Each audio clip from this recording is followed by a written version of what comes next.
What's up, everybody, and welcome to the inaugural Garcia Gung Fu YouTube video. We've been working on this for a long time. We're super excited to share what we have with you today. It's going to be a Kali-focused video. That's a major part of our practice that we want to give a bit more shine. Specifically, what we're going to be demonstrating today is a stick drill called Sumbrada. And then Sifu is going to be talking about some empty hand applications that can be used in striking or self-defense. Yeah, and even though this is Filipino martial art based, I'm going to use a Japanese concept called Oyo, which is the practical street application to kind of highlight Sumbrada in a different way. Let's get started. So first thing we're going to do, guys, is obviously show you what Sumbrada looks like with single stick. Here we go.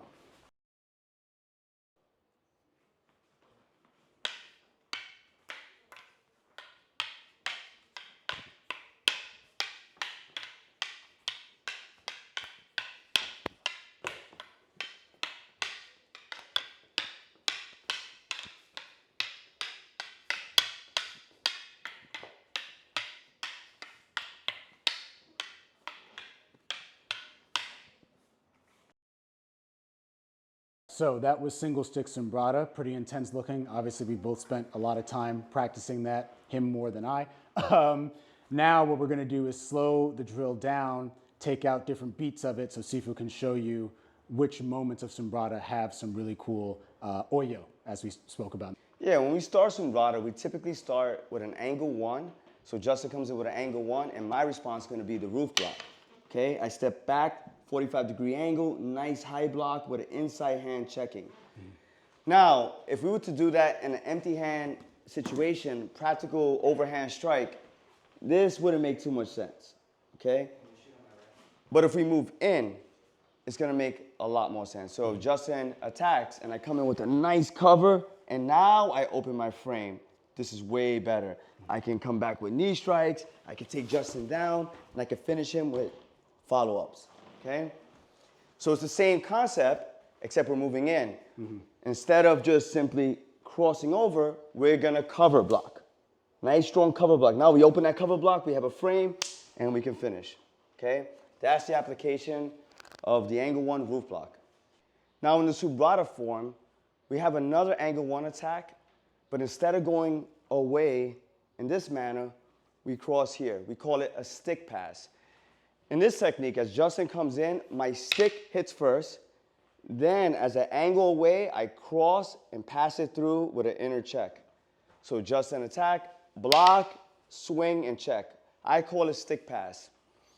Now, if you notice, my hands crossed, right? I step back and I crossed my hands.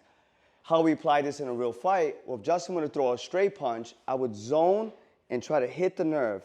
We call this destruction or gunting destruction.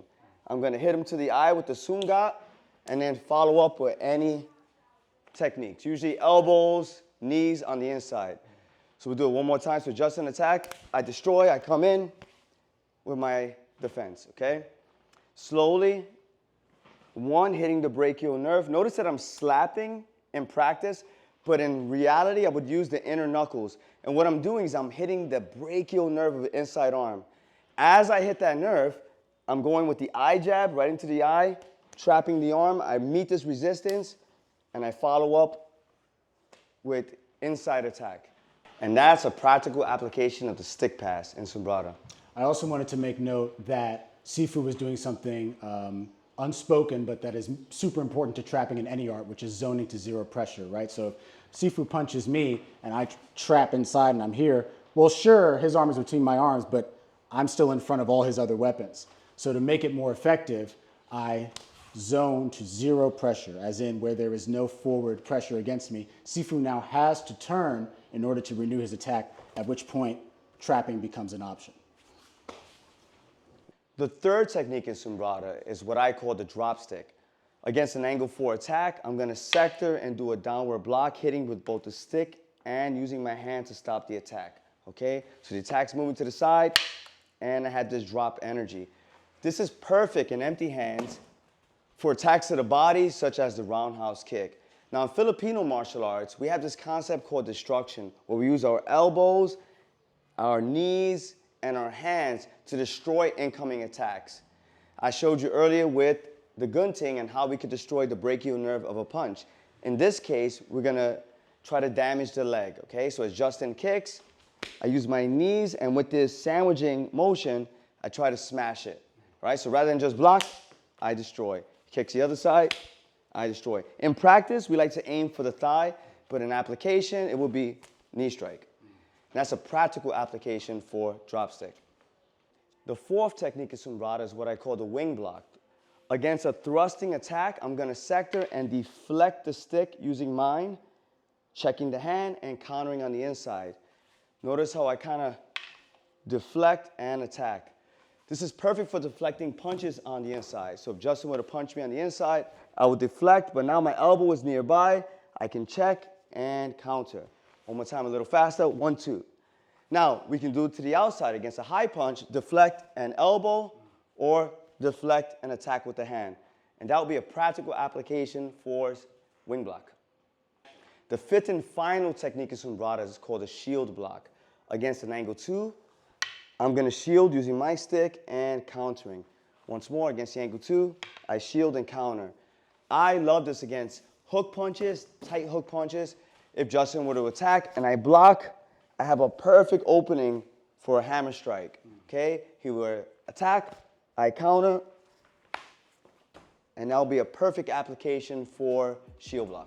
So there you have it, guys. That's a bit of a glimpse of what we get up to here at the school when we practice our Kali.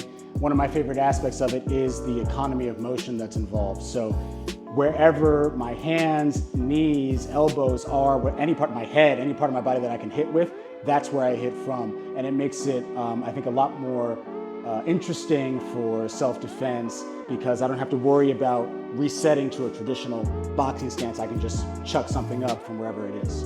Yeah, and these are our ideas. Feel free to add your own. You want to add a different technique instead of an elbow strike, maybe you want to use a punch, all good. Martial arts is always important to add your own experience, as Bruce Lee would say. Absolutely. So we hope you guys enjoyed what you watched, and we hope you stick around for more of the content that we upload. Make sure to follow us on Instagram. We have our schedule. We post other stuff that's not on YouTube. And like, comment, subscribe, I guess, but even better, come pay us a visit here in East Harlem. We'll be waiting for you.